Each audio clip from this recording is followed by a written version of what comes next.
Alhamdulillah, we continue with the Tafsir of Surah Al-Baqarah from verse number 168. Allah subhanahu wa ta'ala says, Ya ayyuhan nasu kulu mimma fil ardi halalan tayyiba. O mankind, eat from the earth that which is halalan tayyiba, that which is halal and wholesome or pure, tayyib. وَلَا تَتَّبِعُوا خُطُوَاتِ الشَّيْطَانِ, and do not follow in the footsteps of shaitan. Indeed, he is for you a clear, manifest, open enemy. مُبِينٌ عَدُوٌ مُبِينٌ إِنَّمَا يَأْمُرُكُمْ بِالسُّوءِ وَالْفَحْشَاءِ وَأَن تَقُولُوا عَلَى اللَّهِ مَا لَا تَعْلَمُونَ. Indeed, he only commands you with evil things and evil deeds and shameful things and evil things. And he commands you to say about Allah subhanahu wa ta'ala that which you do not know. وَأَن تَقُولُوا عَلَى اللَّهِ مَا لَا تَعْلَمُونَ. To speak about Allah subhanahu wa ta'ala without knowledge. This is what shaitan does. This verse comes at the end of all of the previous verses which we have been discussing for the last couple of months. Or at least last 5 weeks probably, that address the mushrikun, that address the polytheists, those who do shirk with Allah subhanahu wa ta'ala, those who worship idols. And these verses, the previous verses, were dealing with some of their questions, challenges, misunderstandings, or false claims about Allah subhanahu wa ta'ala, about the deen, about the Prophet sallallahu alaihi wasallam, but especially about Tawheed, about the truth of the Qur'an, about the existence of one God, worshipping one God, whereas they believe and worship many gods. So Allah subhanahu wa ta'ala responded to all of these challenges, all of these questions. Like he said, he pointed towards the signs of his tawheed in his creation, where Allah subhanahu wa ta'ala says, Inna fi khalqis samawati wal ard. And to the end of the ayah, that indeed in the creation of the heavens and the earth, etc., to the end of the ayah. And he also says about the love that people should have for Allah subhanahu wa ta'ala, but those who associate with other than Allah subhanahu wa ta'ala, they love them more than they love them more than that which they should love Allah subhanahu wa ta'ala with. So Allah subhanahu wa ta'ala talks about and challenges and responds to the mushrikun, right to the end where he describes where they will end up. What is the end result of disobedience with Allah subhanahu wa ta'ala? What's the end result of making partners with Allah subhanahu wa ta'ala?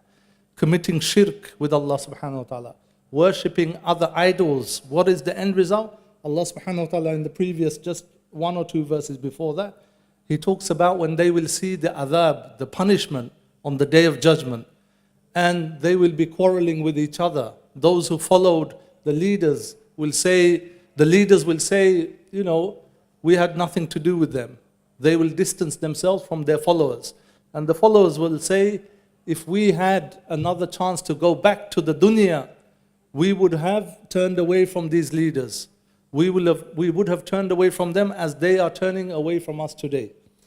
Then these verses come now. It's like a kind of conclusion, but also an introduction to another topic. It's a conclusion in the sense that Allah subhanahu wa ta'ala, when he says, Ya ayyuhan nas, here is referring khitab, the address is mainly to the mushrikun. Although all mankind, but generally, because of the context, is mainly directed to the mushrikun. It includes the believers, includes everybody, but the main principal audience are the mushrikun. And it starts off with to eat from that which is halal and tayyib on the earth. How does that link up with the previous verses? Previously Allah said in that long verse, Inna fi khalqis samawati wal ard, to the end of the ayah, to the middle, Allah subhanahu wa ta'ala, when he's describing all the signs in the creation, from the heavens, the earth, the way he created that, the night and the day, and the ships that sail on the sea, with that which benefits mankind, and whatever Allah subhanahu wa ta'ala sends down of the rain from the heavens, and He causes the earth to come back to life after it was dead, and He has spread therein from every kind of beast and animal. Right? So this ayah is linked with that.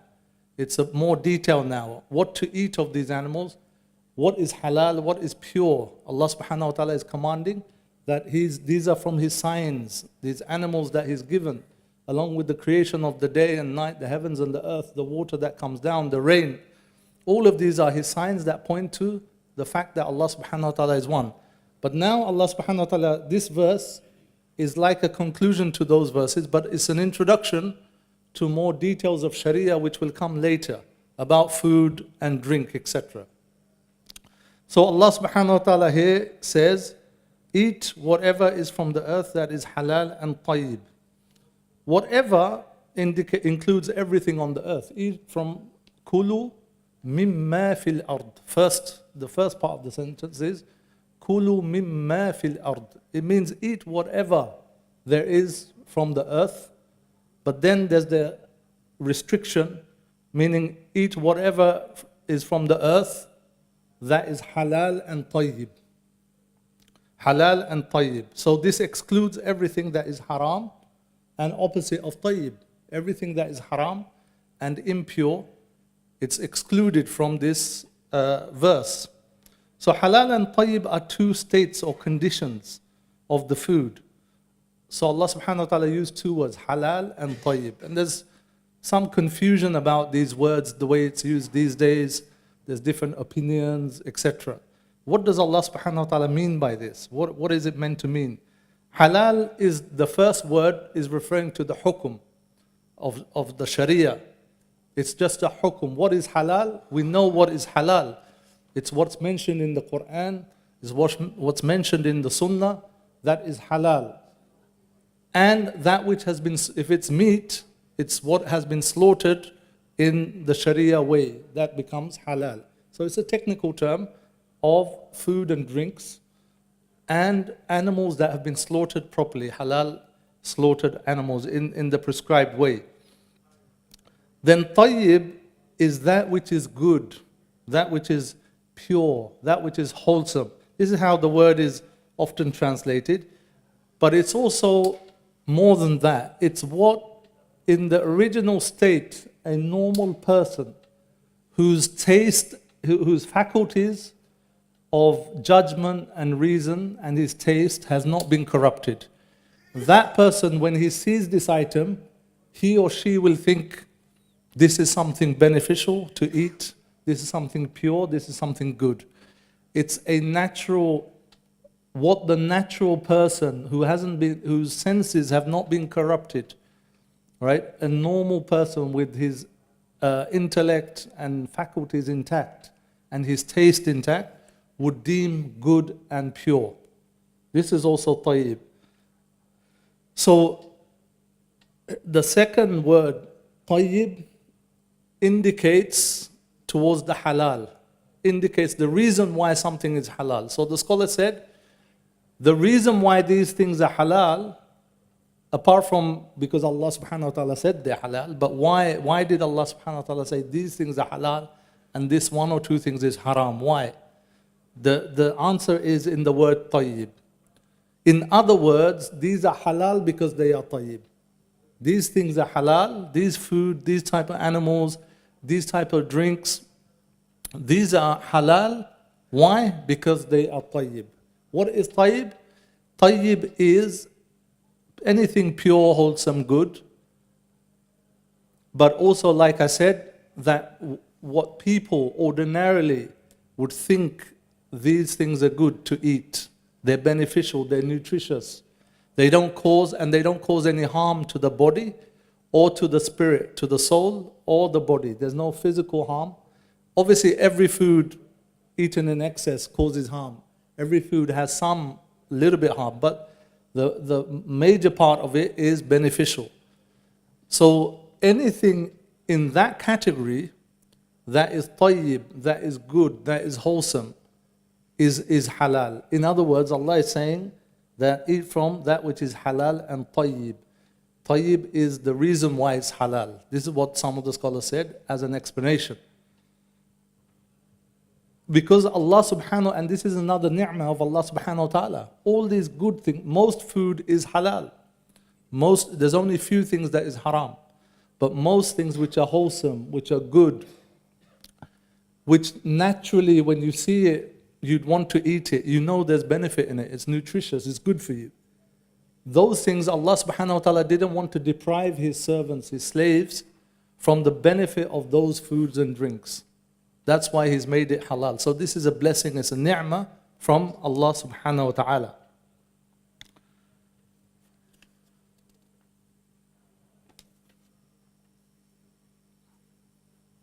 But this connection, also the scholars said this connection between halal and tayyib also indicate to another ruling that the scholars have said, that if something is not mentioned directly in the Qur'an or Sunnah, if an item, a thing, whether it's food or whether it's drink or whether it's something, if it's not mentioned directly in the text of the Qur'an or the Hadith, how do we judge, is it halal or haram?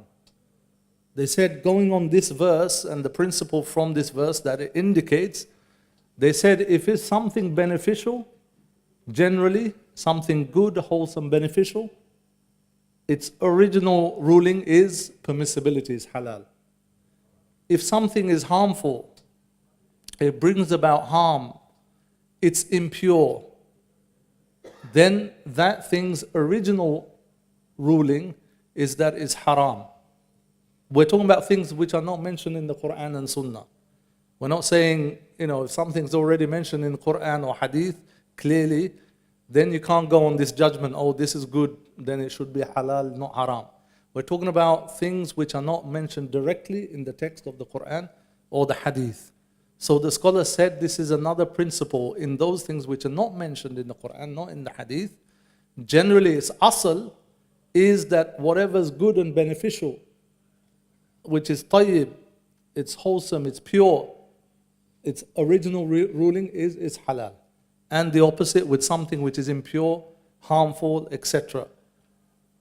As long as there's no breaking of other people's hukuk, like rights or something like that in attaining this, or it doesn't cause any kind of other harm. So that's another ruling that the scholars have gained from this. So in a way, Allah subhanahu wa ta'ala is saying to the mushrikun that eat from the earth that which is halal and tayyib. Why is He saying that? Because they don't follow the sharia, they don't follow the details of the law. So it's not a command in the traditional sense that this command is for wujub, this is obligatory. No, it's a rebuke to the mushrikun. Why? Because they have made some things haram. From amongst the meat and animals, certain parts of the animals, they have made haram on themselves. And same with some of the Ahlul Kitab. So some people amongst the Ahlul Kitab, amongst the mushrikun, they have made that which is pure, lawful, they have made it into haram themselves without any authority from Allah subhanahu wa ta'ala. So that's why Allah subhanahu wa ta'ala is rebuking them. He's saying, eat from everything that is halal and pure on the earth. Then Allah subhanahu wa ta'ala says, وَلَا تَتَّبِعُوا خُطُوَاتِ الشَّيْطَانِ. Do not follow in the footsteps of shaitan. Here again, the people being directly addressed are the mushrikun, and for the believers it is an advice and warning. وَلَا تَتَّبِعُوا خُطُوَاتِ الشَّيْطَانِ. And do not follow in the footsteps of shaitan. The people being addressed here again are the mushrikun. But also the believers are addressed as an advice and a warning. We all know this, what this expression means. If we say don't follow in his footsteps, what does it mean? It means don't imitate him, don't copy him.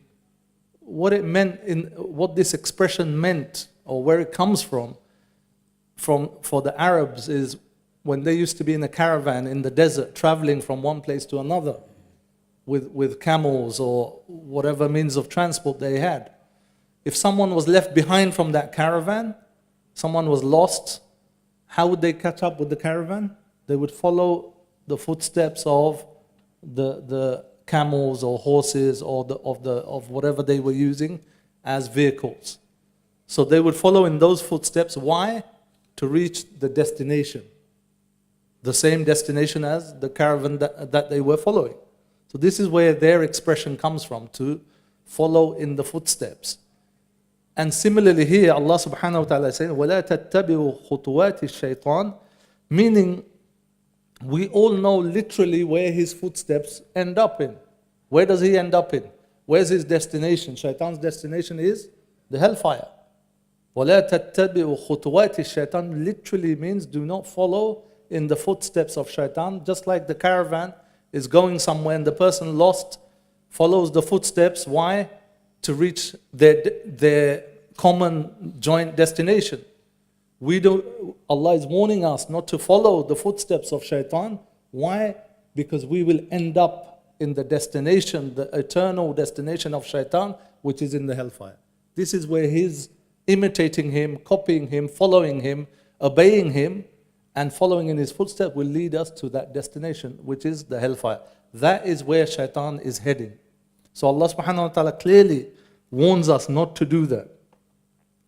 The shaitan works by whispering. He's not going to come in front of you and drag you and pull you physically. You're not going to see him. Unless he's from the shayateen al-ins. Unless he's from the shayateen, from the mankind, from the human shayateen. There are some who literally you will see them and you'll follow them. But shaitan, the one referred to here, usually works by how? Whispering and suggesting. Whispers and suggestions that come in your mind, that come in our hearts. We experience those things. We feel it, we hear it. It's that inner desire, inner voice that tells us to do something or suggests. It just comes in your mind to do something of a sin, something against the commands of Allah subhanahu wa ta'ala, something that you desire. You know it's a sin, but that suggestion comes in the mind. Shaitan whispers to the mind or the heart, and you hear it. It comes in your mind, you can clearly experience it. Every one of us has experienced this. But then it's up to you, it's up to me to decide whether to act on it or to reject it, to act against it or to act upon it. I.e., it's down to us with the guidance of Allah subhanahu wa ta'ala and the intellect, the aql that Allah subhanahu wa ta'ala has given us, the willpower, the determination that we have, that we can will something, we can decide to take an action or not take an action. That power of deciding, the will, combine that with our intellect to judge and to weigh up, this action that is being suggested to me, for me to go and do, what's the effect of it? What's the consequence of it? Is it good for me? What's the end result? What will happen to me? What's the effect? Allah's given us an intellect to weigh these things up. We can think, is it going to be harmful for my iman? Is it going to be harmful for my akhirah? We have this capability, alhamdulillah, that Allah's given us. So combined with the aql, the intellect, and our determination or will, with obviously the guidance from Allah subhanahu wa ta'ala, and with His help, we can overcome, we can act against the commands, suggestions, whisperings of the shaitan. Or the opposite happens. People hear the whispering, hear the suggestion, and they are weak, they are not using their intellect properly, or they slip up and they listen to that suggestion, they make a decision to follow it, and then they carry it out. And this is, this is a battle which is lifelong. It's not that you become Muslim, you do a few things and shaitan leaves you alone. No. This is a constant battle. It's a lifelong battle. It's a daily battle, weekly battle. It's an hourly, minute by minute. Shaitan is always around us. Shaitan is ever present to suggest, to whisper. This is a battle that every human being, whether you're believer or non-believer, is facing all the time, whether you recognize it or not. This is, and psychologists have, they don't put it in these words, but they have described a similar process by which people act. They have terms like automatic thoughts. Well, where do these thoughts come from? They said there's automatic thoughts. They just appear in your mind. For us, yes, they are automatic from that sense, but we know where they come from. And there's good thoughts and bad thoughts. Good thoughts are inspired by angels, by Allah subhanahu wa ta'ala through angels. Good thoughts come in our mind to do good. But evil, bad thoughts, bad suggestions also come in our mind to do evil, or to do wrong, or to commit sin. That comes from the shaitan. Psychologists call it automatic thoughts. These are just thoughts that come up. Then they say you make a decision. You make that decision either to act according to it or to act against it. You make that decision, firm decision, and then you go and act it out. In a hadith, long hadith of Bukhari and Muslim, from Ibn Abbas radiallahu anhum, the Prophet ﷺ said that Allah decreed good deeds and bad deeds. Then he explained that whoever thinks of doing a good deed, then does not do it, Allah will write down as one complete good deed. If he thinks of doing a good deed and then does it, Allah subhanahu wa ta'ala will write it down between 10 and 700 fold or many more. So this is the good deed. A good suggestion comes. It's inspired. Something comes in your mind through the angels. And then you decide to do it and you act. The first one is that you think of doing it and you don't do it. Allah will write it down as one complete good deed, subhanAllah. Like you wanted to do it or you decided to do it, but you ended up not doing it. Still you get a reward for that, subhanAllah. Then if you actually carry it out and you go and do it, you get not one reward, minimum 10 and up to 700 times reward. Then the Prophet ﷺ said, if he thinks of doing a bad deed, مَنْ هَمَّ بِسَيِّئَةٍ فَلَمْ يَعْمَلْهَا كَتَبَهَا اللَّهُ عِنْدَهُ حَسَنَةً كَامِلَةً. If he thinks of doing a bad deed, then he does not do it, Allah will write it down as one complete good deed, subhanAllah. A thought comes in, shaitan whispers, a suggestion comes, and then the person overcomes it. The person uses his intellect, uses his thinking and uses his determination, backed up with his iman and guidance from Allah subhanahu wa ta'ala. He ends up not doing that deed. He restrains himself.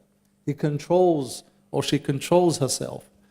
Then Allah subhanahu wa ta'ala writes that down as one complete good deed, subhanallah. So how a evil, bad thing turns into a rewarding good thing.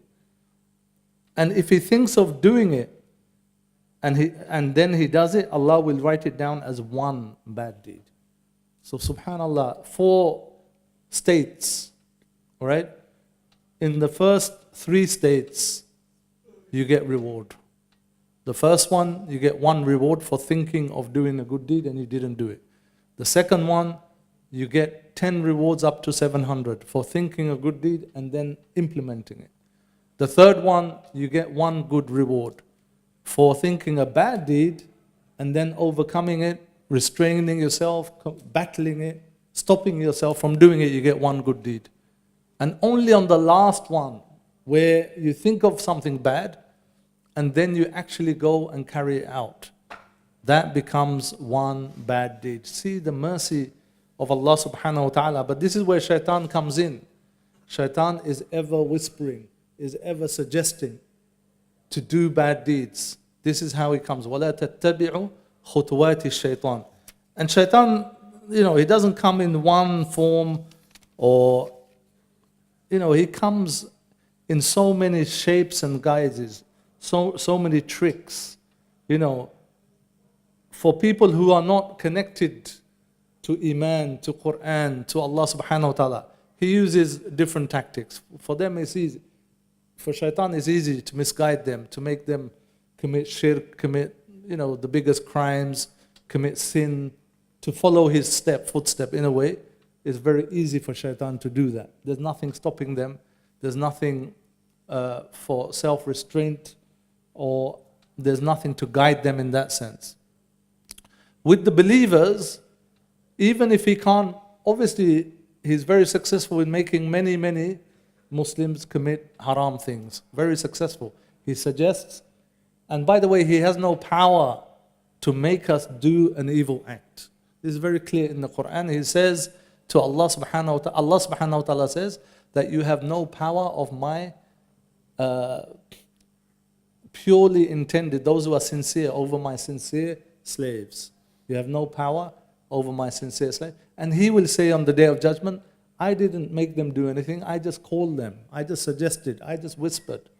So he doesn't have the power to make you do something. But the way he works with believers, with Muslims, is that he will try from the highest sins and then work down. Shirk. He's succeeded. There are many Muslims who commit shirk because of lack of knowledge, misguidance, following certain sects, cults, or whatever. Or murder, fornication, drinking, all the big sins he will try and make people commit. And he's successful with many people. But then those who stay away from those major sins, they're not exempt either. He's not going to let Muslims go there. He's not going to let them off that easily. If he can't make you commit a sin, and he does, he will suggest, backbiting, for example. Who can stop backbiting? It's very difficult. It's not easy. You might not be committing zina, not drinking alcohol, you're not doing shirk, etc., etc. But maybe with the tongue we're committing sin, backbiting about others, behind their back, talking negatively about them. This is a very easy sin committed by many people, by most people. And the shaitan will show avenues to believers which are very easily kind of overlooked. You won't think much of it. It's just a conversation you're having between 2 people, 3 people, and somebody's name comes up, and someone starts to criticize him or her, and you simply join in. It's so natural, it flows, because we're not thinking, we're not stopping, and this is how shaitan comes in. And that person is taking all our good deeds. Whoever we backbite, we earn the sins, but that other person also takes our good deeds. Like Imam Abu Hanifa was asked, how is it that you don't backbite people? We never hear you talk negatively of people. He said, if I was to backbite anybody, I would backbite my mother. Why? Because then she'll take my good deeds. At least she'll benefit from my backbiting. Right? Why would I give my good deeds to other people? This is how he saw it. So backbiting is a common thing. There's other common things the shaitan will make us do.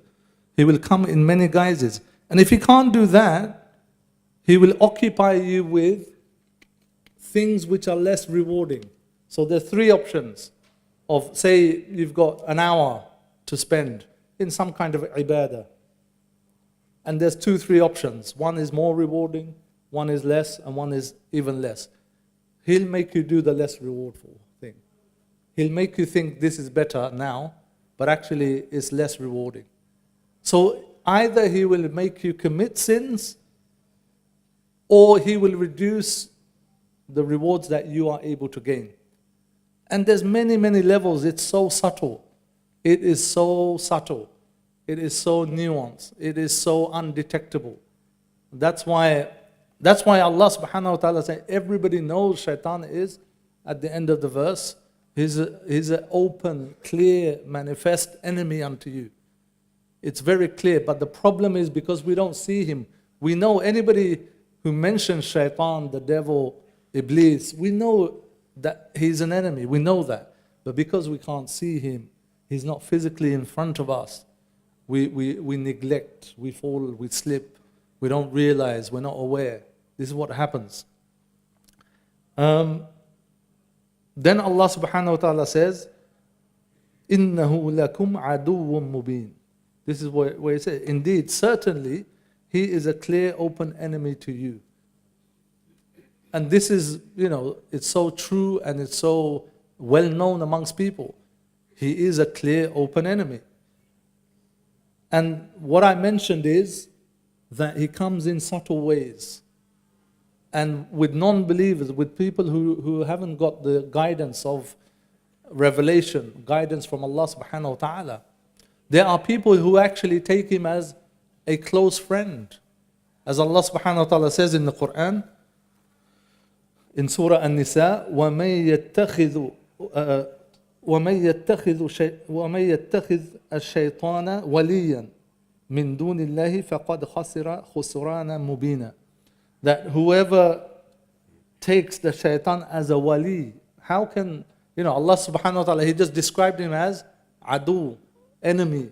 Mubin is like clear, open, manifest enemy. But Allah says, whoever takes shaitan as a wali, as a protector, guardian, close friend, apart from Allah subhanahu wa ta'ala, he has lost he is in a clear loss. He is in a manifest loss. He has lost everything. And the Mufassirun said Allah used the word wali here because of the deceptive nature of shaitan. Shaitan will make you think, when you're following his footsteps, when you're following his commands, when you're doing the actions that shaitan wants you to do, it's so deceptive that you will think you're following someone good. You think you're doing good. You will think that this suggestion that's coming is good for you. This is how deceptive shaitan is. So Allah subhanahu wa ta'ala warns us that he is a clear and open enemy unto human beings. And human beings people have 4 major enemies. Shaitan is one of them. The other ones, the scholars have said, are the nafs, hawa and dunya. Shaitan, nafs, hawa and dunya. First one is shaitan, which we discussed a little bit. The hawa are your base desires. Your base desires, like desires for your appetites, right? For food, for drink, for sexual relations, etc., etc. Your base carnal instincts and desires. And then the nafs is yourself. And there's 3 types of nafs. The nafs which is commanding you to evil all the time. The nafs that is commanding you to good all the time, that is at peace with Allah subhanahu wa ta'ala, at submission to Allah subhanahu wa ta'ala. And the self-reproaching or the self-blaming nafs, the one that's in between good and bad, does bad things and then blames itself, it does good things, it's in between, it's a battle. That's the state of many of the believers.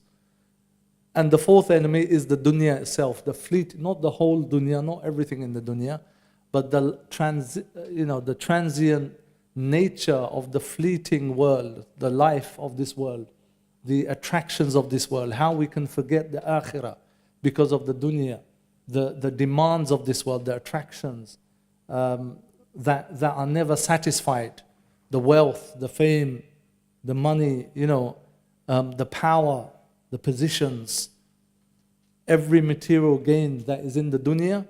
This is also an enemy for mankind. So you have 4 enemies that you are in constant battle with. And this is a lifelong battle, lifelong struggle. And for each, there are remedies and cures, there are strategies. But this is not the place to go into all that. But these are the 4 enemies that we must be aware of. That we must be aware of. And, all these 4 enemies, Ramadan is coming up in about 4 weeks' time. And all of the ibadah that Islam has given us, that Allah subhanahu wa ta'ala has commanded us, is there to form the moral, ethical, righteous believer. It is there to form moral, ethical, human being. In the face of these 4 enemies, you have the dunya, you have the nafs, you have the hawa, you have shaitan.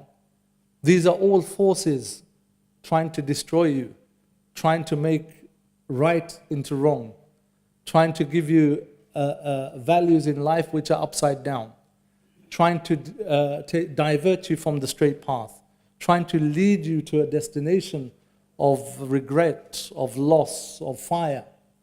These are the four enemies that we have with us all the time.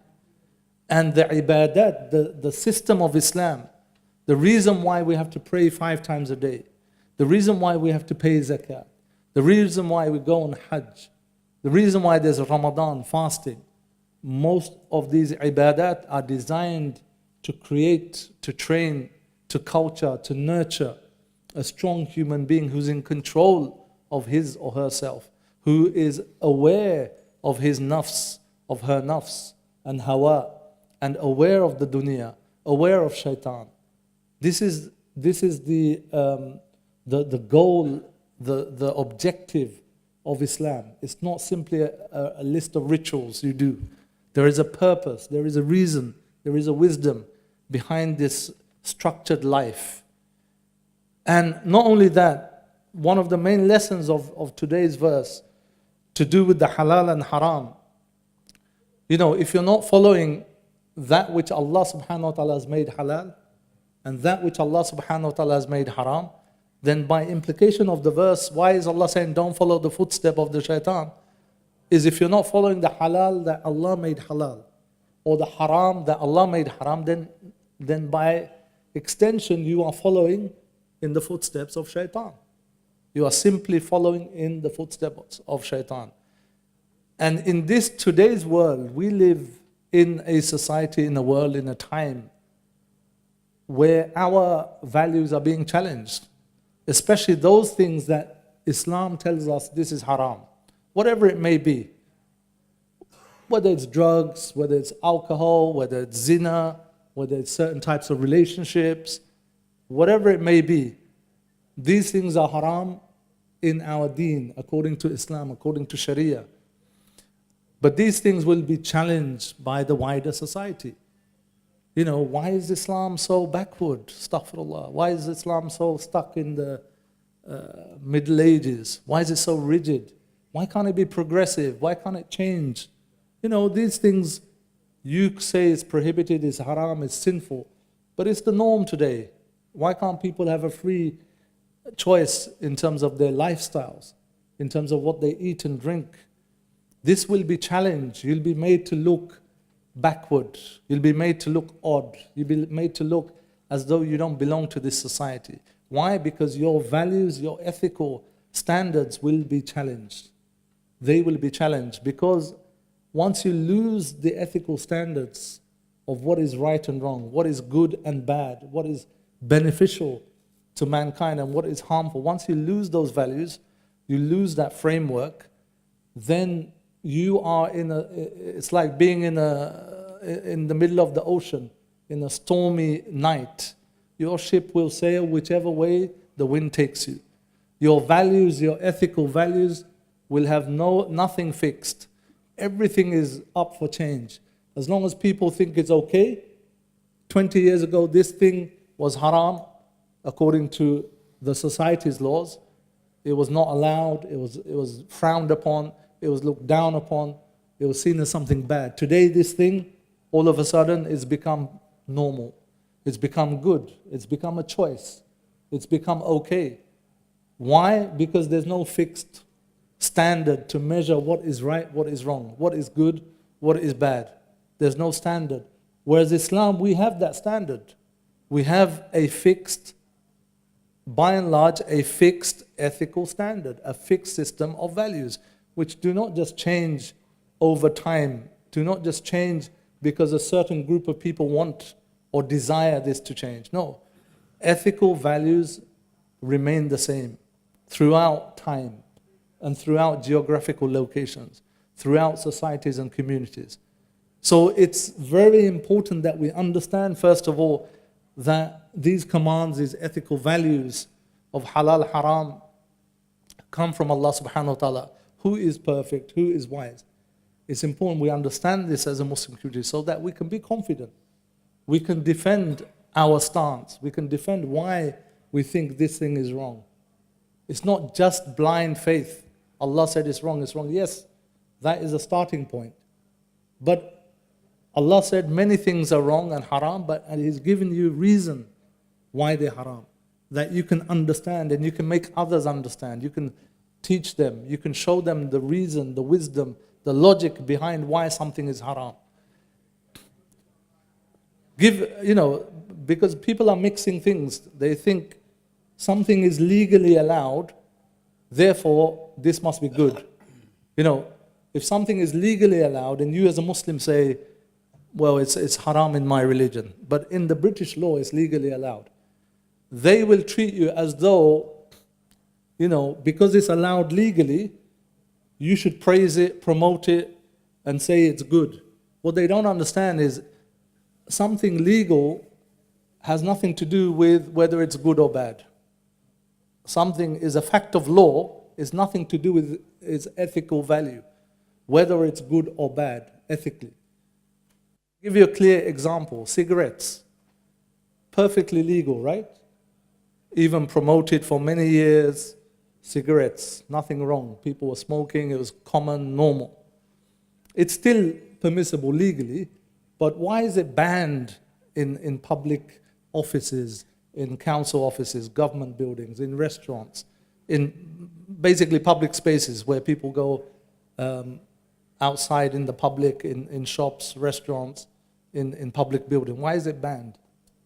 Because even if it's legal, it doesn't mean it's not harmful. When they discovered the harms of cigarettes, now it's beginning to be banned in certain places. And if someone says, I don't smoke because it's harmful, no one's going to laugh at you. No one's going to ridicule you. They're going to say, yeah, that's true. We understand that.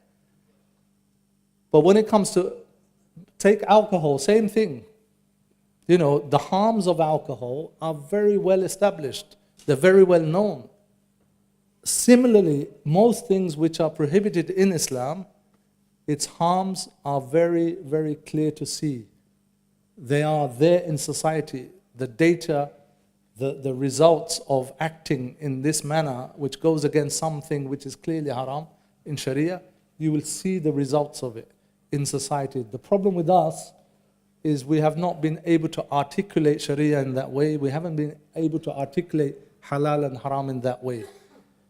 We either get defensive or we don't know enough about the Sharia and why, the reasoning behind something is halal or haram. We don't know its real impact in society. We haven't read up or researched.